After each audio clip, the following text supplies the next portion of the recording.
G'day, my name is Lloyd and this is the second video about my Aqua One ReefSys 326 fish tank. Heaps of people have been asking for a follow-up on the first video, which you might want to watch, which is the unboxing of this tank behind me, if you haven't seen that yet. And so here it is. This is the update.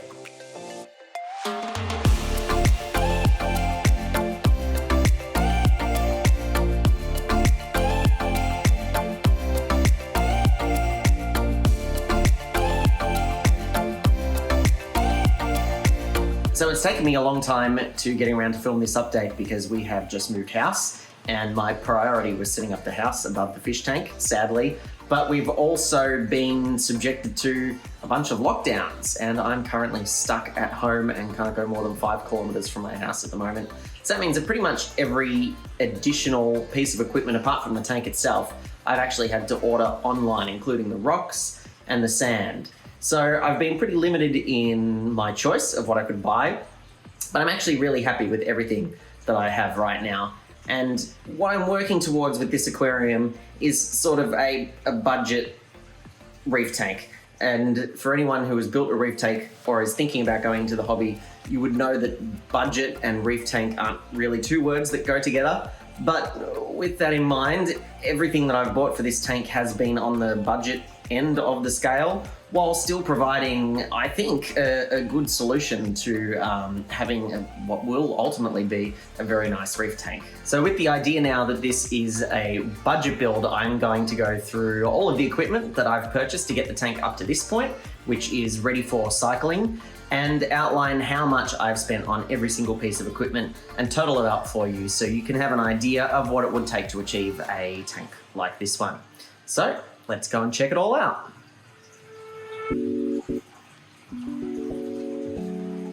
So we'll start with the display side of the tank, or what you can actually see, and what also happens to be the most expensive piece of equipment on the tank, and that is the lights.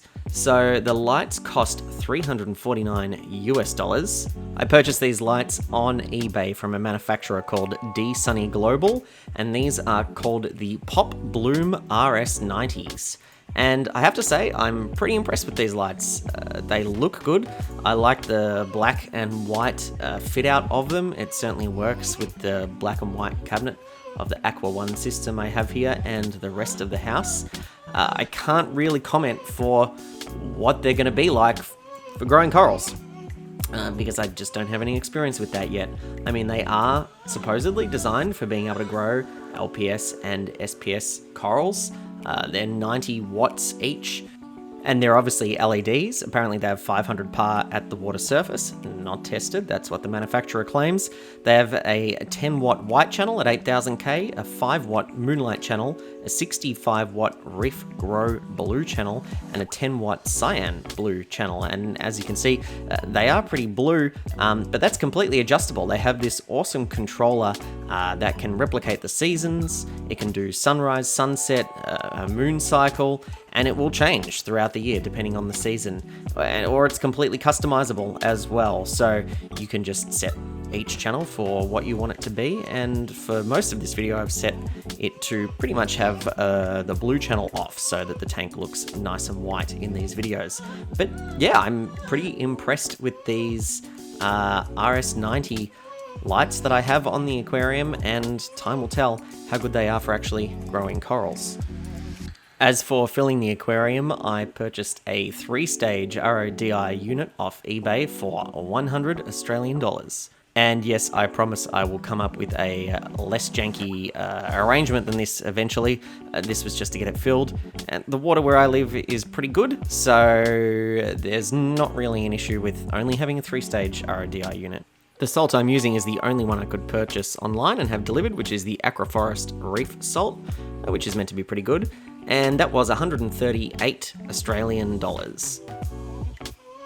Another thing I had very limited choice over was what type of sand I could use in this aquarium, again because of the delivery, and I selected this Coarse Aragonite sand because I really wanted Aragonite sand, which totaled 228 Australian dollars, and all these prices include delivery, by the way.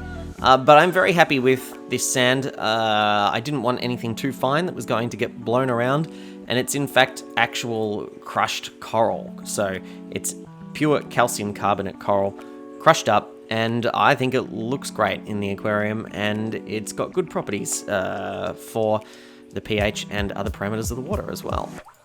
So last but not least on the display side of the aquarium is the base rock that I've chosen to go with, or rather the one that I could get delivered to my house, and it is Aqua Natural South Seas base rock, 30 kilograms, and that set me back 206 Australian dollars. Now, I would have actually loved to have gotten live rock or, cured live rock, but it simply wasn't available to me, unfortunately. But what this rock is oolithic aragonite. It's harvested with zero impact to marine life, and it should actually work really well as a base rock for the aquarium. It has nice shapes. It stacks together really well. I think the scape looks pretty cool, and it's got heaps of surface area for those microbiomes to form. So I'm looking forward to seeing how it develops over time once it starts getting covered in algae and coralline growth and all sorts of other things. So I think I've covered pretty well everything you can see on the display side of the tank. So let's go and have a look underneath at the sump and see what equipment I have down there.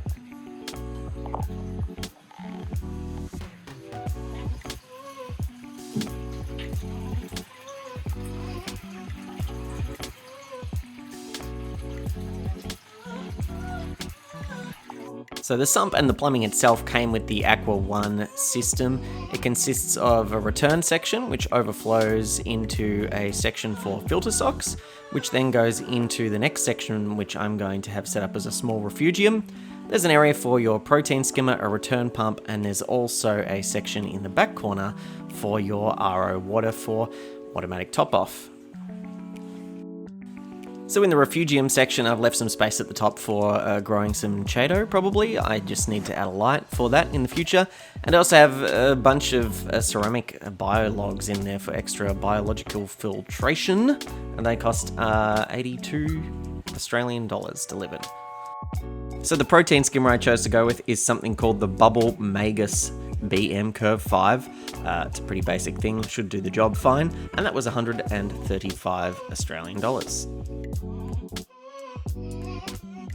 The return pump I went with is something called the Jebao or Jebao, not sure how to say it, DCP 4000 DC return pump. It seems pretty good. It's got a rated capacity of 4,000 litres an hour, which is more than enough. It's got a digital controller, which is pretty cool, and you can adjust the speed between 30% and 100%. You can pause it for feeding, and it also displays power consumption. So if you notice that going up, you'll know it probably needs to be cleaned. It's quiet. It is hopefully going to be reliable. I'm happy with it so far, and that cost 129 Australian dollars. Now, the one piece of equipment I decided not to skimp on and not go for the off-brand version of is the heater. I've chosen the Eheim Jager just because they are renowned for their reliability. This is the 200 watt version. At the moment I only have one. I'm going to have two of them though, one in the sump and one in the return up in the top of the display tank. So that hopefully if I had, say, a return pump failure, the one that is in the display will at least keep that at a decent temperature. I did think that I might be able to get away with just having one heater, but where I live it's a little bit too cold. So we'll see. These heaters have a great reputation, and look, it wasn't even that expensive anyway. This was only 59 Australian dollars. And that's it. That's everything. That's all the equipment I've bought to get the tank to this point. And what's the total? I wish that I hadn't added it up, to be honest, because it was a bit more than I expected. The total is 1,548 Australian dollars, or for my US viewers, it's 1,148 US dollars.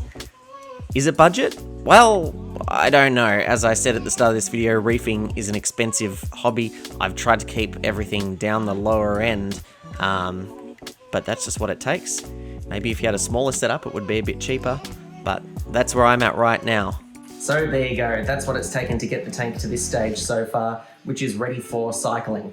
Although realistically, to cycle it, you don't need the lights. You don't need the protein skimmer. All you need is the heater and all the biomedia, so the rocks, the sand, the biologs, and the return pump, of course, so you've got water flow. But at this point, it's still pretty basic for what I want. I have some more equipment on the way. So I have some Jebao, wave makers on the way, and ultimately I would like to add potentially a dosing system once I have corals in there, as well as an ATO system that's separate to the tank, as I mentioned before. So there'll definitely be some more equipment coming, light for the refugium as well for growing my macroalgae down there. So please like and subscribe if you like the video, and follow along for future updates, as I will be filming them when I have more equipment coming this way. So thank you for watching. See you later.